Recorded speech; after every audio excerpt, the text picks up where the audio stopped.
अस्सलाम वालेकुम, मैं हूं आदिल शाज़ेब। 26 नवंबर को सिंध में भरपूर एहतजाज और अपोजिशन के जो है एहतजाज के बावजूद मंजूर करवाया जाने वाला बल्दियाती निज़ाम का कानून एक भरपूर तनाज़ा बन चुका है। सिंध हुकूमत और सूबे की अपोजिशन जमातें आमने सामने खड़ी हैं।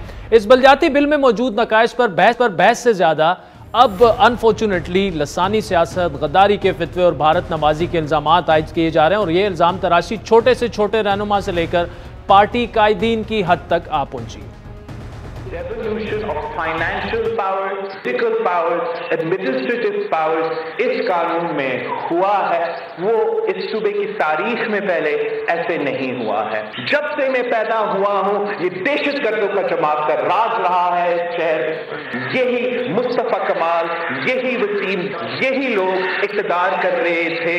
पाकिस्तान मुर्दाबाद कहने वाले जमात अब पाकिस्तान पीपुल्स पार्टी को लेक्चर देने की हिम्मत कैसे रखते हैं? हम पाक परस्त है, हम पाकिस्तान जिंदाबाद कहने वाले हैं, तुम पाकिस्तान मुर्दाबाद कहने वाले हो। आप अगर कंस्ट्रक्टिव क्रिटिसिज्म करने को तैयार हो, मैं आज भी आपके साथ बैठने को तैयार हूं। आप लिसानियत खेलेंगे, आप एथनिक पॉलिटिक्स खेलेंगे, तो फिर जो हम आपके साथ करेंगे आपको याद रहेगा।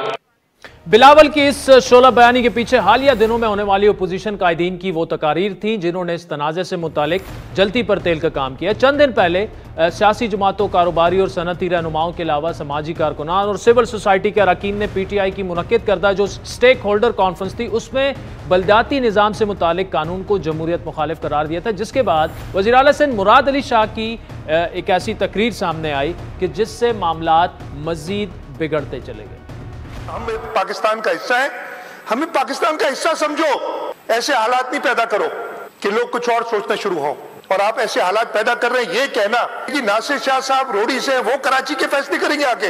नासिर शाह साहब सिंध के हैं, नासिर शाह साहब पाकिस्तान के हैं। और हाँ, इस सिंध के लोग अगर नासिर शाह साहब को पाकिस्तान पीपल्स पार्टी को इलेक्ट करेगी तो सिंध के लोगों के लिए नासिर शाह साहब फैसले करेंगे।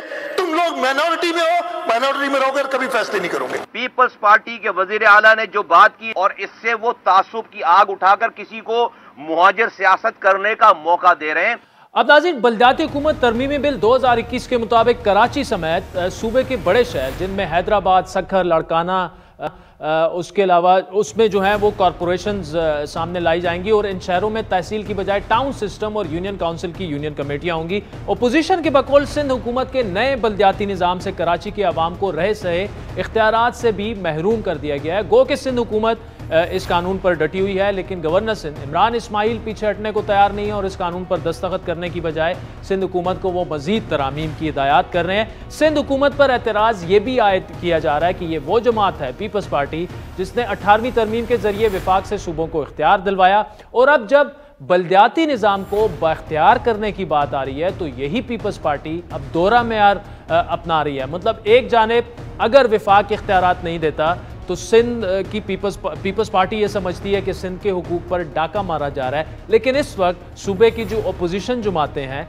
वो यही इल्ज़ामात पीपल्स पार्टी पे लगा रहे हैं कि जो शहरी हुकूमतें हैं, जो बल्दियाती निज़ाम है उसके ज़रिए उसके इख्तियारात जो हैं वो कम करके सूबाई हुकूमत को वो इख्तियारात जो हैं वो तफवीज़ किए जा रहे हैं। इस पर तफसीली गुफ्तगू करेंगे। MQM पाकिस्तान के सीनियर रहनुमा वज़ीर अमीनुल हक साहब इस वक्त हमारे साथ मौजूद हैं, जबकि आगे चलकर सिंध के वज़ीर इत्तलात सईद गनी साहब और पाक सरज़मीन पार्टी के सरबरा सैयद मुस्तफ़ा कमाल भी हमें ज्वाइन करेंगे। अमीनुल हक साहब, thank you so much for joining अस। पहला सवाल तो ये है कि ये बहस ये होनी तो इस पे चाहिए थी अमीनुल हक साहब के बल्दियाती जो निज़ाम है, जो भी बिल पीपल्स पार्टी लेके आई है उस पर क्या एतराज़ात हैं, लेकिन लसानियत की तरफ चली गई और हमने देखा है कि सिंध के मामलात में, कराची के मामलात में इशू अपनी जगह पर रह जाता है, बात लसानियत की तरफ चली जाती है। मुराद अली शाह के बयान को आप लोगों ने बड़ा उस पर जो चीज़ें वीज़ें आई, MQM के बैनर सुना है 2 हफ्तों से जो लगे हुए हैं उस पर बहुत बड़ा एतराज़ है कि जी उससे लसानियत जो है वो झलक रही है। आज अभी बिलावल साहब जो बोले उसके जवाब में आप लोगों ने प्रेस कॉन्फ्रेंस कर दी, तो वो जो शहरियों के लिए शहरियों की चीज़ों को उनके दहलीज पर जिनके पास पानी नहीं है, उनके बाहर कचरा पड़ा हुआ है, कराची भर में ट्रांसपोर्ट की जो सिचुएशन है, वो मसाइल अपनी जगह पे। अब हर पार्टी जो है लसानियत की तरफ चली गई, अपनी अपनी सियासत कर रही है।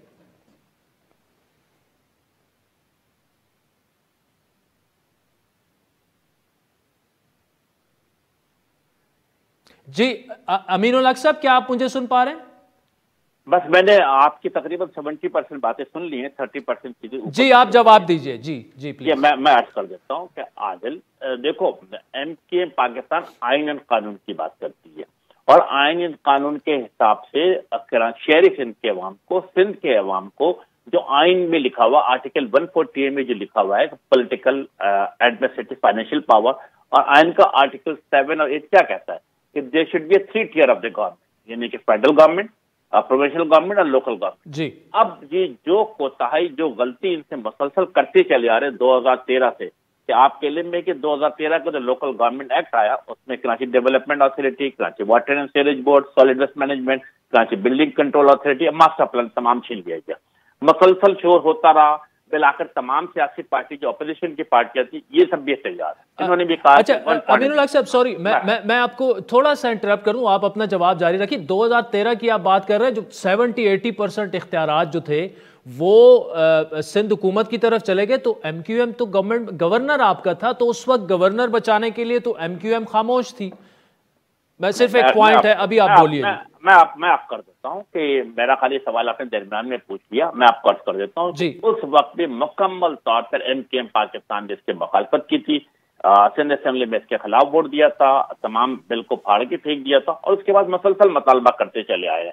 लेकिन आपने देखा है कि वो अदबी अक्सरियत की बुनियाद पर उस वक्त भी बुलडोज कर दिया गया। फिर 2020-21 का जो कानून बनता है, अब आप देखें कि तमाम सियासी पार्टियां क्या कहती थी, यस मेयर को बाइख्तियार होना चाहिए, तमाम सिविल सोसाइटीज, तमाम मीडिया के लोग कहते हैं कि यस बड़ा शहर है और कि अब ताकतवर मेयर होना चाहिए, कम अज कम इख्तियार होना चाहिए। लेकिन क्या क्या कि 2021 में जो बिल पेश किया, इसमें बेसिक हेल्थ को भी ले लिया, एजुकेशन को भी ले लिया, कराची मेडिकल डेंटल कॉलेज को भी ले लिया गया। इसी तरीके से वो तमाम जो एडमिनिस्ट्रेटिव और फाइनेंशियल पावर जो देने का वादा किया गया था, वो तमाम के तमाम इख्तियार अपने पास रख लिए गए। और अब क्योंकि एमकेएम पाकिस्तान क्या कर रही, एमकेएम पाकिस्तान जो जमहूरी तरीक़ेकार है कि पहले इसकी असेंबली में मुखालफत की, प्रेस कॉन्फ्रेंस किया, अब आखिर क्या फैसला किया कि सड़कों पर आया जाए। हमने छोटे छोटे और दरमियाने हैज के मुजाहरे शुरू कर दिए, फिर हमने ऑल पार्टीज कॉन्फ्रेंस बुलाई।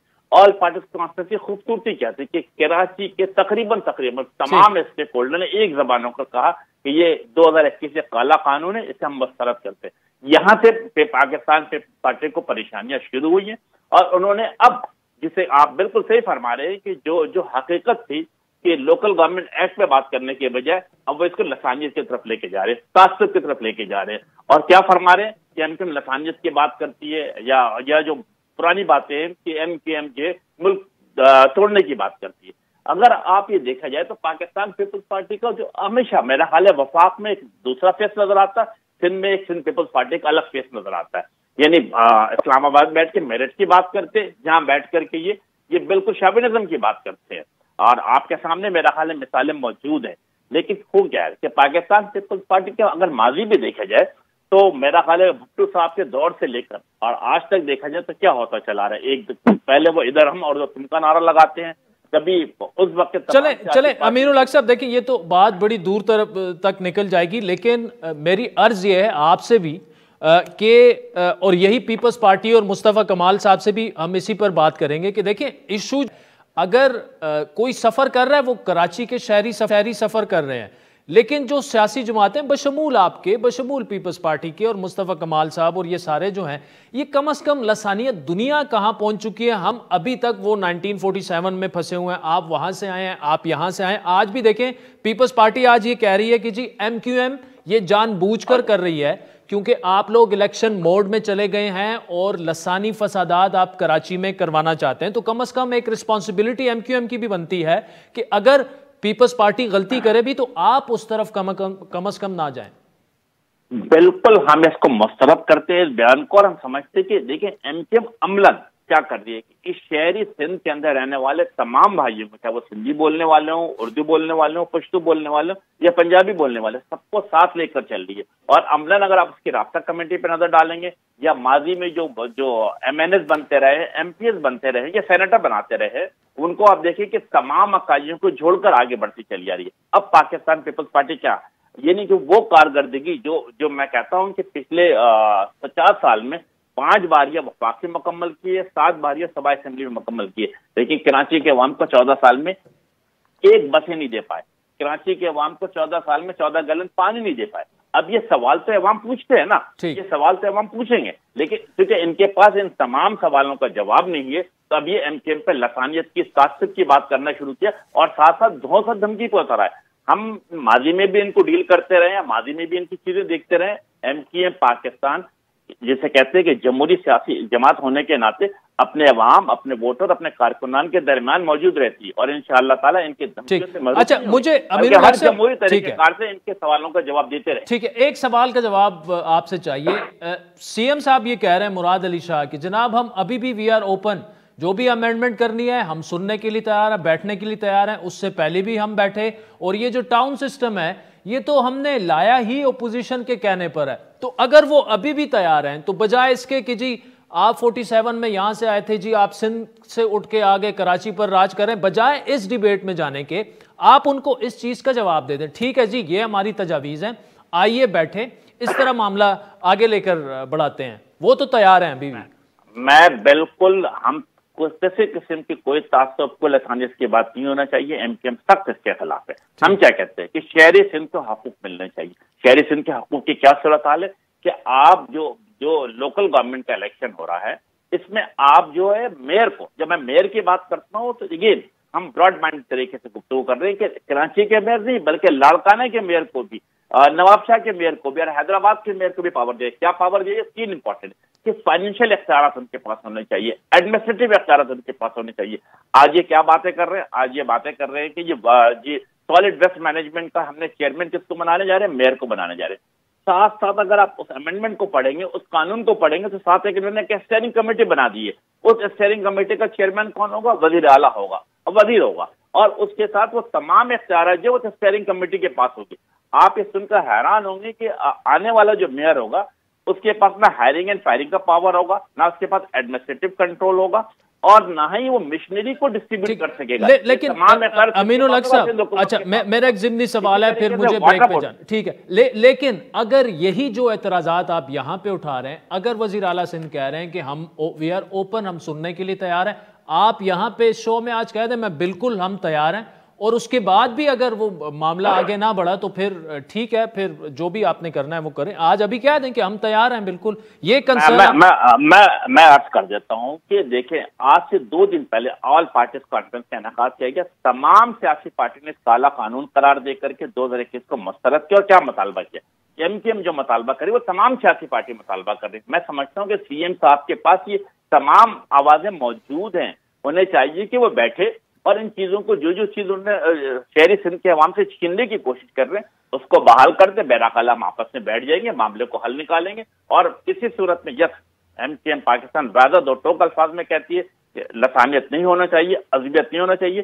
पाकिस्तान पीपल्स पार्टी की सिंध हुकूमत बड़े ऑर्गेनाइज और सिस्टमेटिक तरीके से मामले को दूसरी तरफ लेके जा रही है ताकि शहरी सिंध के अवाम को हक ना मिले। ठीक है, लेकिन अमीनुल हक साहब, आप ये कह रहे हैं लसानियत नहीं होनी चाहिए, यही मेरा भी शुरू से पॉइंट है, बिल्कुल नहीं होनी चाहिए। लेकिन साथ में आप ये कह रहे हैं कि आप जो भी मुतालबात हैं उनको पता है, लेकिन एमक्यूएम अभी भी बैठने के लिए तैयार है सिंध हुकूमत से, वज़ीर आला सिंध के साथ, अगर वो सुनने। मेरा ख्याल है कि एमक्यूएम तो शुरू दिन से एक पॉलिटिकल पार्टी है।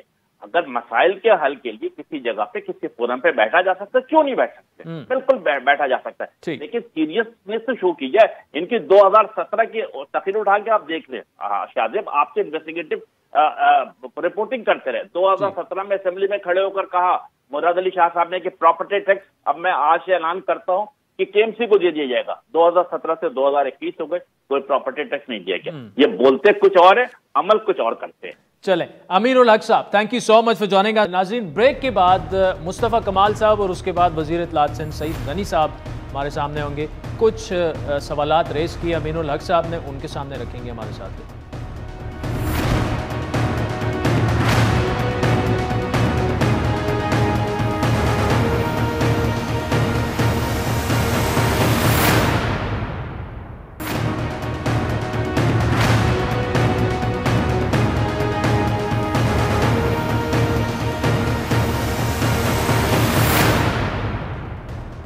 वेलकम बैक नाज़रीन। कराची के इशू पर बात करेंगे। पाक सरजमीन पार्टी के सरबराह और साबिक मेयर कराची मुस्तफ़ा कमाल साहब हमारे साथ मौजूद है। मुस्तफ़ा कमाल साहब, ये बताइएगा कि ये जो पूरा मामला है, जिस तरह होता है कराची का जो भी इशू हो वो इशू साइड पे ले जाता है, बात लसानियत की सियासत की तरफ निकल जाती है। अब आज भी आप देखें कि जी बिलावल साहब ये कह रहे हैं एमक्यूएम की वही सोच है जो उनके बानी की सोच थी, एमक्यूएम ने बैनर्स सारे जो हैं वो लगा लिए हैं। क्या वजह है कि जिस तरफ भी रुख देखा जाए जो भी पार्टी है इस वक्त लसानियत की तरफ चली गई, और असल जो इशू है वो जो तरामीम हुई है लोकल बॉडीज बिल में, उस पर बात होनी चाहिए। आपसे पूछना चाहेंगे, फिर आगे उस बिल पर भी आपसे बात करना है। देखिए, बेसिकली जो लिसानियत की बात पीपल्स पार्टी कर रही है, पिछले 13 सालों से उन्होंने सारे फैसले, अपनी हुकूमत के सारे इक़दाम लिसानियत की बुनियाद पर ही उन्होंने किए हैं। वो उन्होंने इस शहर में पीने का पानी नहीं दे रहे, जो लाइनों में पानी आता था उस पर भी हाइड्रेंट बना के अरबों रुपए का पानी हर महीने बेचते हैं। वो सीवरेज का निज़ाम नहीं दे रहे, वो स्कूल में तालीम नहीं दे रहे, वो अस्पतालों में दवा नहीं दे रहे। वो 2.5 लाख लोगों को उन्होंने नौकरियां दी, एक लिसानी बुनियाद पर उन्होंने नौकरी दी है। वो यहाँ की जो कोटा है शहरी और देही जो उनके बड़ों ने बनाया था, उस कोटे पे भी कोटा नहीं दे रहे। वो 40% जो कोटा है उसके ऊपर भी वो देही कोटे के पे लोगों को लाकर वहां पर इस कोटे को भी फिल कर रहे हैं। ये तो लिसानी बुनियाद पर काम कर रहे हैं। बेसिकली वो जो पीपल्स पार्टी के लोगों को आज जो ये बात कर रहे हैं, वो उनको ये आदत है कि 2013 में अल्ताफ हुसैन साहब की एमक्यूएम मौजूद थी, उनका गवर्नर मौजूद था और उनके लोग जो है वो इसी पीपल्स पार्टी के साथ हुकूमत का हिस्सा बने हुए थे। 2013 में आराम से एमक्यूएम ने इसी लोकल गवर्नमेंट बिल को जो सबसे ज्यादा इख्तियारात लिए गए वो 2013 में आराम से 80% इख्तियारात उस वक्त आराम से साइन करके उन्होंने पीपल्स पार्टी के हवाले कर दिया। कोई एहतजाज नहीं किया, अपना गवर्नर बरकरार रखा, अपनी हुकूमत 2014 नवंबर तक बरकरार रखी। ये पार्टी जो कि हड़ताल करने वाली पार्टी मौजूद थी, मानी जाती थी, जो कि शहर बंद कराने वाली पार्टी मानी जाती थी, एक आवाज नहीं उठाई। पीपल्स पार्टी उस वक्त एक रहमान मलिक, आप जानते हैं, एक रहमान मलिक की कॉल पे अल्ताफ हुसैन डील होते थे और यहाँ पर गवर्नर अपनी गवर्नरी से बचाने के लिए ये सारी सेटिंगें करके उसने सारे इख्तियारात वसाइल 2013 में दे दिए। पीपल्स पार्टी को बेसिकली वो जिसे कहते हैं ना कि खून मुंह को लगा हुआ है, वही सारी आदतें पड़ी हुई। आज वो अल्ताफ हुसैन नहीं है, आज वो एमक्यूएम नहीं है, आज पाक सरजमीन पार्टी है। हमने इस लिसानी बिल को न कि मुस्तरद किया बल्कि हम 2013 के भी बिल को मुस्तरद करते हैं, क्योंकि ये आइन के खिलाफ है, जमहूरियत के खिलाफ है और ये इंसानी हुकूक के खिलाफ है। पीपल्स पार्टी ने 13 सालों में यहाँ का सब कुछ नोच लिया है। हम इसके ऊपर आवाज उठा रहे हैं, एहतजाज कर रहे हैं और हम आखिरी हद तक जाएंगे, क्योंकि ये मैं समझता हूं। देखिए मुस्तफा कमाल साहब, देखिए अगर लसानियत की बात हो तो पीपल्स पार्टी का तो गिला ये है कि ये लसानियत का जो मामला है ये मुराद अली शाह की तकरीर से नहीं, उससे पहले 2 हफ्ते पहले एमक्यूएम ने बैनर जो लगा दिए हैं उनके बकौल उससे लसानियत साफ झलक रही है शहर में। तो एक तो ये हुआ। दूसरा, अब अगर मुराद अली शाह साहब ये कह रहे हैं कि जी वी आर स्टिल ओपन, आप आए बैठे हमारे साथ, हम अभी भी इसी बिल में जो लोकल बॉडीज का है उसमें मजीद तरामीम भी कर सकते हैं, तो फिर क्यों बात लसानियत की सियासत की तरफ जा रही है? देखिए, मुराद अली शाह साहब जिनका आप जिक्र कर रहे हैं, वो उन्होंने जो तकरीर की है अब से 2 दिन पहले असेंबली में खड़े होकर, वो किसी वजीर आला की तकरीर नहीं लगती, वो लगता है किसी कौम परस्त सिंधी लीडर है वो ये बात कर रहा है। जो उनकी गुफ्तगू है वो ये कह रहे हैं अगर कि भाई कराची की गलियों के फैसले कोई भी किसी भी जगह से आकर कर सकता है, तो फिर मेरा ये कहना है, और कराची वालों को उसके फैसले करने का कोई हक नहीं है, क्योंकि सिंध में वो अकलियत में है, वो अक्सरियत में नहीं है। तो मैं फिर ये कहता हूं कि और सिंध जो है वो कराची जो सिंध का हिस्सा है, तो फिर मैं कहता हूं कि भाई सिंध जो है फिर पाकिस्तान का हिस्सा है। फिर वज़ीर आज़म इस्लामाबाद से बैठकर अगर सिंध के फैसले करे तो फिर आपको क्यों तकलीफ होनी चाहिए? फिर आपको तकलीफ नहीं होनी चाहिए। तो मीठा मीठा हाफ कड़वा कड़वा थू नहीं, ऐसी बात नहीं है। यहाँ पर जीते जागते इंसान रहते हैं और एक मुल्क एक आइन और कानून के मुताबिक चलता है। ये शहर, ये सूबा, ये मुल्क आपकी जागीर नहीं है, आपके बड़ों की जागीर नहीं है। ये मुल्क किसी कानून, ये हमारा भी उतना ही है जो मुल्क जितना आपका है। अगर आप आज अक्सरियत में हैं तो सारे अकलियत वालों को आप मार देंगे। आइन के आर्टिकल 140A में लिखा हुआ है कि administrative, political and administration power आप नीचे डेलीगेट करेंगे। आप एनएफसी अवार्ड में 10,242 अरब रुपए आपने लिए हैं, आप नीचे पीएफसी अवार्ड नहीं देते। आपके पास 181, आप जमहूरी कुव्वत कहलाते हैं। आपने 2008 से 2010 से 2015 तक लोकल गवर्नमेंट के इलेक्शन आए। आप आज फिर 1 सालों से लोकल गवर्नमेंट के इलेक्शन नहीं करा रहे। अगर कल को वजीर आला का टेन्योर खत्म हो, मैं बोलूं इसकी जगह एडमिनिस्ट्रेटर लगाओ सिंध में, और चलाओ एडमिनिस्ट्रेटर के जरिए। मैं कहूँ पाकिस्तान का वजीर आजम की टेन्योर खत्म हो, मैं उनको एडमिनिस्ट्रेटर लगाओ, तो आपका आपका आपका आइन खतरे में पड़ जाएगा, आपका इस्लाम खतरे में पड़ जाएगा। यही काम आप नीचे लोकल गवर्नमेंट के साथ करते हो और आपको कोई बोलने वाला नहीं है। तो लिसानियत की बुनियाद, अच्छा इनके इस नारे से एमक्यूएम को मौका मिलता है क्योंकि वो मुहाजिर नाम पर सियासत कर रही है। मेरे साथ आज मुहाजिर सिर्फ मुहाजिर ही नहीं है, मेरे साथ मुहाजिर भी है, पख्तून भी है, सिंधी भी है, बलोच भी है। हम लाड़काना जाकर जलसा करके आ रहे हैं, हम कोयटा जाकर जलसा करके आ रहे हैं, हम सोराबकोट में पख्तूनों का जलसा कर रहे हैं, हम लियाकताबाद में मुहाजिरों का जलसा कर रहे हैं। ये पाक सरजमीन पार्टी, पीपल्स पार्टी को ये लिसानियत, और एमक्यूएम को और पीपल्स पार्टी को लिसानियत के नाम पर एक दूसरे की सियासत करने का मौका अब नहीं दे। हल मुझे देना। देखिए, अगर तो पीपल्स पार्टी विलिंग है, वजीर आला मुराद अली शाह विलिंग है, आप you are one of the stakeholders, तो अगर आप ये कह रहे हैं कि वो ये कह रहे हैं अभी भी बेहतरी आ सकती है, हम उसमें तब्दीलियां लाने के लिए तैयार हैं, क्या मुस्तफ़ा कमाल साहब, उनकी पार्टी, आप उनके साथ बैठकर संजीदगी से ये मामलात जो हैं उसके लिए तैयार हैं, उनके साथ बैठने के लिए तैयार हैं? देखिए, बात करने के लिए हम किसी से कहीं भी किसी वक्त भी तैयार हैं, लेकिन बात मैं शाहजेब साहब वही करूंगा जो मैं आपके सामने बात कर रहा हूं। बात मैं बंद कमरे में उनसे कोई और नहीं करूंगा, और उनकी बात करने की बात ऐसे ही है जैसे शाहजेब भाई कि मैं अपने घर में रह रहा हूं, आपके पास बहुत बड़ा एक गैंग है, आप आए मुझे मेरे घर से निकाल दें और उसके बाद कहें कि अच्छा मज़ाकरात कर लो, ये खिड़की तुम ले जाओ, इसके दरवाजे में से 2 दरवाजे तुम्हें दे देता हूं, ये रोशनदान निकाल के दे देता हूं। ओ भाई, मेरा घर है, आप मेरे घर पे कब्जा किए बैठे हो, और उसके बाद आप कह रहे हो बात, तो इनकी बात करने की बात ऐसे ही है। लेकिन फिर भी अगर ये कह रहे हैं तो मैंने तो यही बात करनी है, कौन से आइन में लिखा हुआ है कि आप ये सारे महकमे ले लेंगे, जहां पर आप कौन सी जमहूरियत में, ये लंदन अमेरिका पढ़े हुए लोग हैं क्या? जब इनकी जमहूरियत को कोई आकर लपेटता है तो आपको लंदन और अमेरिका, बर्तानिया की जो है वो, बर्तानिया और अमेरिका की जमहूरियत याद आ जाती है कोई मुल्क ऐसा बर्तानिया में और जो है वो अमेरिका जैसा मुल्क जहां पर ये हो रहा हो लोकल गवर्नमेंट के साथ, कि आप एक दिन में मेयर के पावर छीनकर आप वहां पे शहर चला ले? न्यूयॉर्क चला सकते हैं आप? लंदन चला सकते हैं आप? मुझे बताइए, जो इन्होंने हशर कर दिया है, कल को इस जमहूरियत को कोई आकर लपेट दे, मुझे बताएं कराची वाले, सिंध वाले क्यों ना मिठाई बांटे? शाहजेब भाई, क्यों ना इस जमहूरियत के जाने पे? ये जमहूरी लोग हैं। इस जमहूरियत को सबसे ज्यादा खतरा इन सो कॉल्ड लोगों से है, बिलावल भुट्टो जरदारी की ज़हनियत से, वजीर आला की ज़हनियत से खतरा है इस जमहूरियत को। हम तो खुशियां मनाएंगे अगर इनकी जमहूरियत जाती है, हम जमहूरी लोग हैं, लेकिन ये जमहूरियत है, ये जमहूरियत पे काला दाग है, ये जमहूरियत के नाम पर धब्बा है, ये लोगों के हुकूक छीन रहे हैं लोग, पाकिस्तान के फ्यूचर के दहशतगर्द ये पीपल्स पार्टी आज बना रही है। मैं रियासत को आवाज देकर कहना चाहता हूं, कल कोई हथियार उठाएगा, आप आ जाओगे बंदूक लेकर उसको मारने और लापता करने। आज इनको लापता करो। Mustafa, thank you so much for joining us. Rajiv, बड़े संजीदा सवालात उठाए मुस्तफा कमाल साहब ने पीपल्स पार्टी की क़यादत पर। वज़ीर इत्तलात सिंध सईद गनी साहब हमें ज्वाइन करेंगे, उनसे तफसीली गुफ्तगू करेंगे इन्हीं मामलात पर। हमारे साथ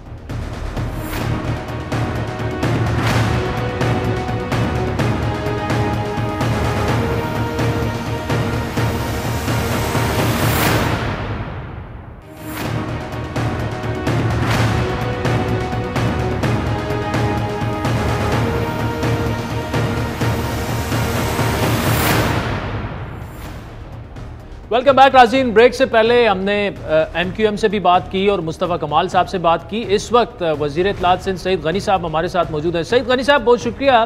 बिलावल भुट्टो ने आज अपनी प्रेस कॉन्फ्रेंस में एमक्यूएम को दहशतगर्दों की जमात कहा और कहा ये वही लोग हैं जो पाकिस्तान मुर्दाबाद के नारे लगाने वाले हैं। अब और साथ में ये भी कहा आपके साथ वो करेंगे कि आपको याद रहेगा। एक तो टोन उनकी काफ़ी थ्रेटनिंग थी और एमक्यूएम के बानी ने जो किया, लेकिन आज की एमक्यूएम पाकिस्तान तो पाकिस्तान जिंदाबाद का नारा लगा रही है। ऐसी बातों से तो लिसानियत मजीद फैलेगी, खास तौर पर अगर बिलावल भुट्टो ये बातें करें।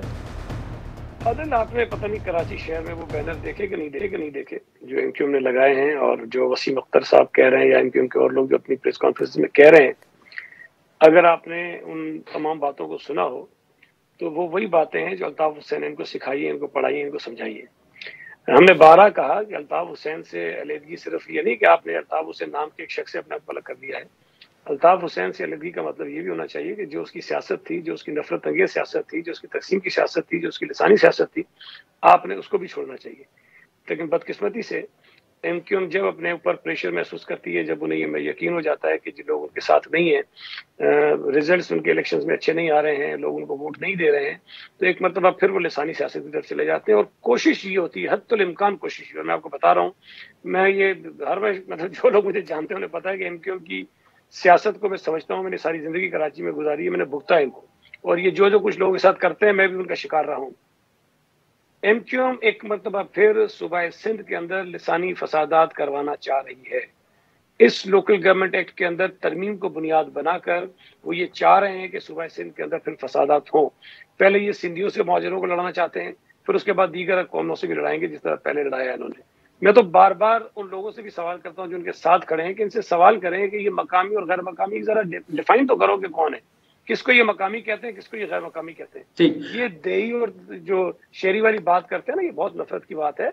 जो सवालात ही उठाते हैं, जी मुराद अली शाह वहां से जीत के आ गया कराची में, भाई इमरान खान की पार्टी सिंध में हारी है, बुरी तरह हारी है, फिर वो सूबा सिंध के ऊपर क्यों वज़ीर आज़म बन के बैठा हुआ है?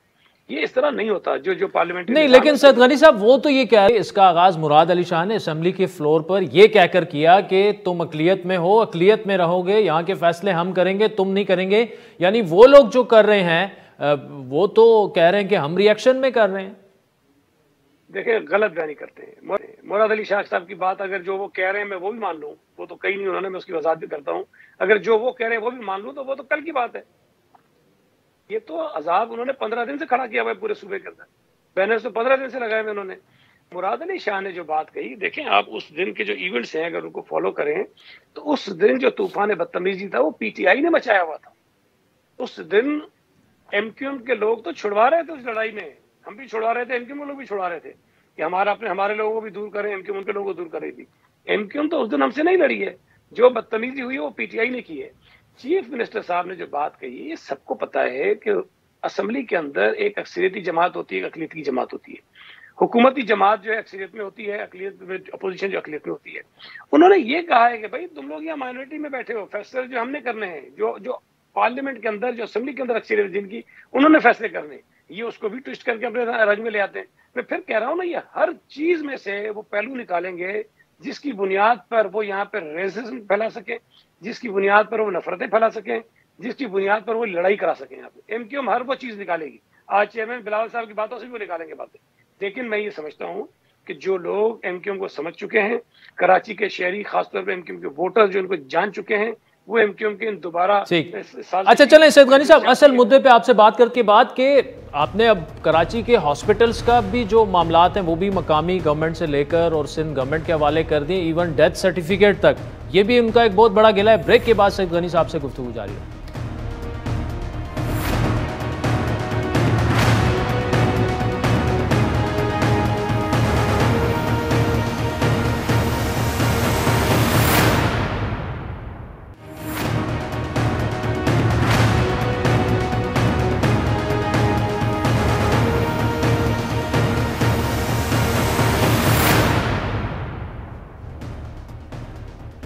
वेलकम बैक नाज़रीन।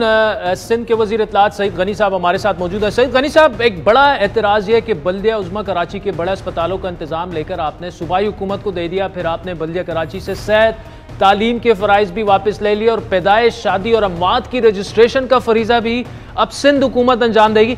आप विफाक से तो सिंध के इख्तियारात पर उन्हें कहते हैं आपने डाका डाला है और ख़ुद शहरी हुकूमत के इख्तियारात जो हैं वो वापस ले रहे हैं। देखिए, पहली बात तो यह है कि उन्होंने इसको पढ़ा ही नहीं है। अच्छा, किस्मती से अब अगर चीफ मिनिस्टर ने कह दिया अनपढ़ हैं तो वो फिर उनको बुरा लग जाता है। इन्होंने इस पूरे कानून को पढ़ा ही नहीं है।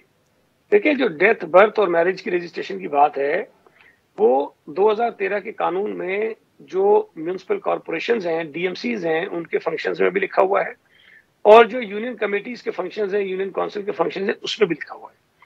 प्रैक्टिकली जो कर रहे हैं वो यूनियन काउंसिल्स कर रही हैं। आज भी अगर मेरे यहाँ कोई किसी बच्चे की पैदाइश हो जाए, खुदा न खास्ता मेरे घर में किसी की डेथ हो जाए, तो मैं जाकर यूनियन कमेटी में अपनी दरखास्त देता हूँ कि जी ये रजिस्ट्रेशन कर लीजिए, डेथ सर्टिफिकेट दे दीजिए, मैरिज के लिए रजिस्ट्रेशन दे दीजिए। यूसी वाले देते हैं। हमने सिर्फ म्यूनिसिपल कॉरपोरेशन के फंक्शंस में जहाँ ये गलत लिखा हुआ था क्योंकि डुप्लीकेशन थी, उसको वहां से निकाल दिया है। वो यूसी का फंक्शन आज भी मौजूद है। पढ़ा ही नहीं है ना, मुसीबत तो ये है, पढ़ा ही नहीं है। जो ये इमूवेबल प्रॉपर्टी पर टैक्स आता है, वो टैक्स भी भाई इनके पास ही है। वो भी कहते हैं हमने ले लिया है, हमने बिल्कुल ले लिया है। अगर कहीं कोई अनोमली थी उसको हमने ठीक करने की कोशिश की है। जहां तक हॉस्पिटल्स की बात आप कर रहे हैं, जो स्कूल्स की बात आप कर रहे हैं, ये देखें, ये इख्तियारात की बात नहीं है, ये तो जिम्मेदारी है। हमने अगर हॉस्पिटल्स लिए हैं और अगर एजुकेशन के कुछ स्कूल्स इनसे ले लिए हैं, तो आप कराची में आए और जाके पूछिए लोगों से कि बल्दिया उज़्मा के जो स्कूल्स हैं या इनकी जो हॉस्पिटल है उनका हालत क्या है। सिंध हुकूमत ने एक बहुत बड़ी रिस्पॉन्सिबिलिटी अपने सर पे ले ली है कि हम चाहते हैं कि हम अब्बासी शहीद हॉस्पिटल, जो एक बड़ा हॉस्पिटल है, उसको एक बहुत मयारी अस्पताल बनाएं, कराची के लोगों को बेहतर इलाज की सहूलतें मिलें। अगर इनका Karachi institute of heart diseases, उसको हम अगर NICVD की सतह पर ले आते हैं तो कराची के लोगों को बेहतर इलाज मिल जाएगा, हॉस्पिटल मिल जाएगा। अगर ऐसे काम जो लेने से हमें गालियां भी पड़ेंगी, हम पैसे भी लगाएंगे, मुझे बताइए कि कौन सा अक्लमंद आदमी को ये काम करेगा, सिवाय इसके कि इसके पीछे आपकी नेक नीति ना हो। हमारी अपनी जमात के अंदर भी ये ओपिनियन पाया जाता है कि जी इनसे जान छुड़ाएं ये हॉस्पिटल और स्कूल से। ये हमारे संभालने की चीजें नहीं है, ये गले का तोहफा जो हम ले रहे हैं। लेकिन उसके बावजूद भी हमारी पार्टी लीडरशिप का ये ख्याल है, CM साहब का ये ख्याल है कि सूबा सिंध के लोगों को, खासतौर पर कराची के लोगों को, हमें बेहतर इलाज की सहूलतें देने के लिए ये हम तनकीद भी बर्दाश्त करेंगे। हम प्रैक्टिकली हॉस्पिटल्स बेहतर करके कराची के लोगों को देंगे कि जो अपना इलाज कराया जाकर। अब मुझे नहीं समझ आती बात किस क्या करें। दूसरी चीजें जो बताते नहीं आपको, Karachi water and sewerage board का जो बोर्ड है, मेयर पहले उसका रुकन था, हमने उसको को चेयरमैन बना दिया मिनिस्टर के साथ। सॉलिड वेस्ट मैनेजमेंट बोर्ड की हमेशा बात करते थे ले लिया, भाई हमने मेयर को चेयरमैन बना दिया, हमने कमिश्नर को उसके साथ वाइस चेयरमैन बना दिया है, हमने प्रॉपर्टी टैक्स जिसकी collection excise and taxation department करता है सूबा सिंध का, वो हमने दे दिया है लोकल काउंसिल को कि भाई खुद ही कलेक्शन कीजिए, इंप्रूव कीजिए कलेक्शन, अपना रेवेन्यू जनरेट कीजिए। मैं ये समझता हूँ कि जो चीजें बेहतर हमने की हैं, सूबा सिंध के 11 महकमों के अंदर इनका एक किरदार दे दिया लोकल गवर्नमेंट के नुमाइंदों का, ये चीजें पहले नहीं थी, हमने की हैं। टाउन्स का निजाम इनकी फरमाइश पर, इनके मुतालबे पर बनाया गया। आज भी हमारी जो मीटिंग हुई है, हमारी पार्टी के जो लोग थे वो उसकी मुखालफत कर रहे थे कि टाउन्स आपने क्यों बनाए, लेकिन बिलावल साहब का था कि नहीं, हमने सिर्फ ये नहीं करना कि हमारी जो मफाद में हम करें, लेकिन अगर दीगर जमातें समझती हैं कि टाउन सिस्टम होना चाहिए तो हमने वो किया है। तो जो चीजें बेहतर है वो नहीं बता रहे, कोई एक इख्तियार जो है वो नहीं लिया गया। इख्तियार दिए गए, फाइनेंशियल इख्तियार दिए गए, पॉलिटिकल इख्तियार दिए गए, एडमिनिस्ट्रेटिव इख्तियार दिए गए। अगर सारी चीजें देने के बाद भी इनको वही कहना है कि इख्तियार कम हो गए, तो मैं इनको जाहिल ना कहूं तो क्या मुझे बताएं। चले सईद गनी साहब, सो मच फॉर जॉइनिंग अस। नाज़रीन, आज के प्रोग्राम पर आपके फीडबैक के मुंतजर रहेंगे। हमारा ट्विटर हैंडल है @आदिल शाज़िब। मुझे मेरी टीम समेत इजाजत दीजिए।